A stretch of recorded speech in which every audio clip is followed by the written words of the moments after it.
Сайн байцгаана уу? Би Испани хэлний орчуулагч, олон улсад англи хэл заах хэрэгтэй багш тогт хоёр юм. Энэ бол миний English Espanol тоогийн суваг.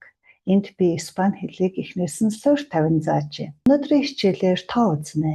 Тоотой холбоотой үн нуртаг хэрхэн яаж асуух вэ, хариулах вэ үзэх болно. Төгсгөл хүртэл хамт байгаарай. Шинэ хичээл бүрийг хамгийн түрүүнд үзэхийг хүсвэл subscribe хийж, яг хажуутлын all буюу бүх товчийг идэвхжүүлээрэй.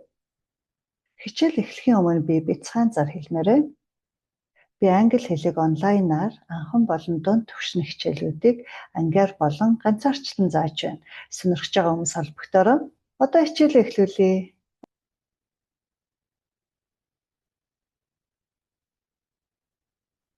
Los números тоо үзнэ. Дараа нь la conversación бяцхан харилцан яриа байгаа. Эхлээд тоо үзэх болохоор los números tig 0 1 1 2 2 3 3 4 4 5 5 6 6 7 7 8 8 9 9 10 10 11 11 12 12 13 13 14 14 15 15 16 16. За энэ дээр би тодруулсан хэсэг нь 16-аас хоошоогоо DS гэж орж ирнэ шүү. 17 17 18 18 19 19 16-аас 19 хүртэл бол DS гэж яагаад 6 7 8 9 гэдгийг авдаг байгаа. 20 20 21 21 20 хэд гэд ингээ явахаараа 20 гэж өөрчлөгдөж байгаа.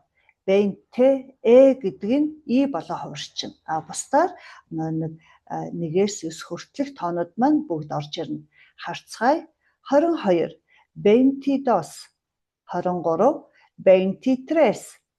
23 24 24 25 25 26 26 27 27 28 28 29 29 30 30 30 40 гэд ингээ үргэлжлээ явахаараа төгсгөлийн та орж ирдэг. 40 40 50 50 60 60 70 70 80 80 90 90. Тэгэхээр энэ дээр гарч байгаа өөрчлөлтүүдийг анзаараарай манайхаа. Энэ бол тэгшхэн тийм ээ 30 40 50 гэхээр ингэж орж ирдэг. Тэгвэл 30 хэд гэдэг юм уу 50 хэд гэхээр яаж хэлдгийг үзцгээ хэдүүлээ. 37 37 и гэж нэмэгдэж орж ирж байгааг анхаараарай. Тэмдэглээрэй. 42 42 99 99 100 100 дээр хоёр тоо тэмдэглэсэн. Ер нь бол зүгээр 100 гэд ярих юм бол 100 100 хэд гэд ярих юм бол 100 тоо болдог. 100 маань 200 буюу дээшээгээ хэдэн 100 гэд яриад ирэхээр s авдаг, олон тоо авдаг.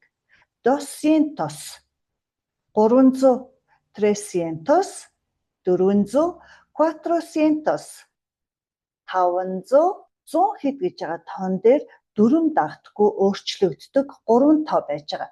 Нэг нь 500 500 600 600 700 хоёр дахь дөрөв дагдахгүй нь 700 800 800 900 900 ингээд тодруулсан 3 маань ер нь л өөрчлөгддөг байна. Бусдаар бол яг үндсэн тоонуудаа хэлээд араас нь синтос гэд нэмчихэд яг болж байгаа. Одоо энэ дээрээ бяцхан жишээ үзнэ. Ялангуяа энэ 100 хэд дээр 100 хэд гэд ороод ирэхээр синто гэж хувирах хэрэгтэй байгаа. Одоо 125,000-ад үзье л та. 125. И 5 гэж байгаа шүү. Сүүлийн 2 тооны дунд и гэж орж ирдэг. Дараагийн жишээг үзье. 153. 153. Үүний дараа 1000-ыг үзье. Мил. Мил хувирахгүй. 10,000. 10,000. 10,000. 12,000. 12,000. 12 тэгээ 1000-тайгаа ороод ирнэ. Дараагийн жоохон хүнд тоо үзнэ. 287,435. 287,435. Тэгэхээр энэ дээр анзаарах юм бол 87,35 гэдгийг анзаараарай. Дараа нь сая, 1 сая, миллион. Үн миллион гэж хэлж болно. 2 сая гэхлээр эргээд яг нөгөө 100 шигэ олон тооны s авч байгаа. 2 millones. 1 сая, 1 миллион. Сая харсан тийм ээ? 2 сая, 2 millones. 3 сая, 3 millones. 4 сая, 4 millones. 5 сая, 5 millones. 6 сая, 6 millones. 7 сая, 7 millones. 8 сая, 8 millones. 9 сая, 9 millones. 10 сая, 10 millones. Тэгэхээр энэ дээр харах юм бол бүгдээрээ одоо энэ хоёроос ахуулаад дээшээ олон тооны s авчиж байгаа. Одоо дадлага ажил дээр хийгээд үзье. Маш олон тоо үзчихлээ. Ejercicio 1. Дасгал 1. Испаноор бичээд үзээрэй. Эсвэл яаж хэлэхээ бодоод үзээрэй хэрэг бичих боломжгүй байгаа бол. 25, 48, 112, 2300, 1 сая. Эдрийг яаж хэлэх вэ? Эсвэл яаж бичих вэ? Бичлэгээ зогсоогоод хийгээд хэлээд үзээрэй. Одоо хариугаа шалгая. 25, 48, 112, 2,300, 1 millón. Ejercicio 2. Дасгал 2. Тааруулаарай. Хооронд нь тааруулна.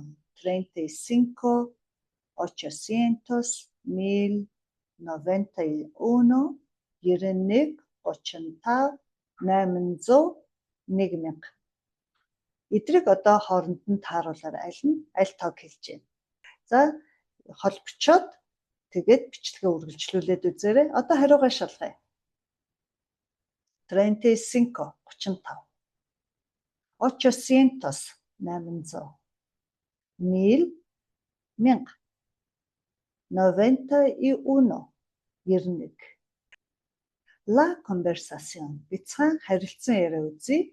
Тоо нэлээ үзсэн учраас одоо хамгийн түрүүнд амьдралд хэрэг болох зүйл бол аливаа зүйлийн үн өртгийг асуух. El precio. Үн. ¿Cuánto cuesta la camisa roja? Улаан цамц хэд вэ? ¿Cuánto cuesta гэдэг бол ганц тоон дээр аливаа зүйлийн үнийг асуухад хэрэгэлдэг. Хэд вэ гэсэн үг. La camisa roja гэдэг бол өмнөх хичээлдэр үзсэн байгаа. Цамц, улаан өнгө гэдэг маань нэр үгээд агаад хувирдаг байгаа. Хариултаа харах юм бол cuesta. Cuesta адилхан байгааз. Тэгэхээр хариултан дээр бол үнэн өртгөн тэд юм аа. Тэгэнгүүт cuesta 35 soles. 35 sol. Одоо период бол сол хэрэгэлдэг. Тэгэхээр би нүгээрээ биччихлээ. Сол гэдэг маань олон тоон дээр s авдаг. 35 гэдэг чинь 2-оос дээшээгээ болохоор олон тоо болчихно. Тэгээ soles. ¿Cuánto cuesta el polo negro? Хар подол хэд вэ? Questa 20 soles. 20 сол. Одоо олон тоон дээр үзье. Quanto cuestan? An гэж хуурж байгаа. Los pantalones azules. Өмнөх хичээлдэр үтсэн олон тоон дээр яригдж байгаа нэр үгийг тодорхойлоход тэмдэг нэр маань олон таавна гэд. Цэнхэр өмднүүд хэд вэ? Cuestan 80 soles. 80 сол. Quanto cuestan los zapatos verdes? Ногоон гутал хэд вэ? Cuestan 75 soles. 75 сол. Асуултан дээр cuestan гэж байгаа бол хариулт cuesta байна шүү. Энийг анзаараарай. Хичээлд хамт байсан танд баярлалаа. Хэрвээ та миний Испани хэлний хичээлүүдийг алдалгүй үзэхийг хүсвэл English Espanol тоогийн сувагт subscribe хийж яг хажуудлынх нь all буюу бүх товчийг идэвхжүүлэх юм бол намайг шинэ хичээл оруулах болгонд автоматар мэдээлэл очиод байх болно. Хэрв танд миний хичээл таалагдсан бол лайк дарж, хэрэгтэй найз нөхөддөө шеэр хийгээрэй, мөн сэтгэлдээ бичиж үлдээгээрэй. Баярлалаа. Дараагийн хичээлдээр дахин уулзъя.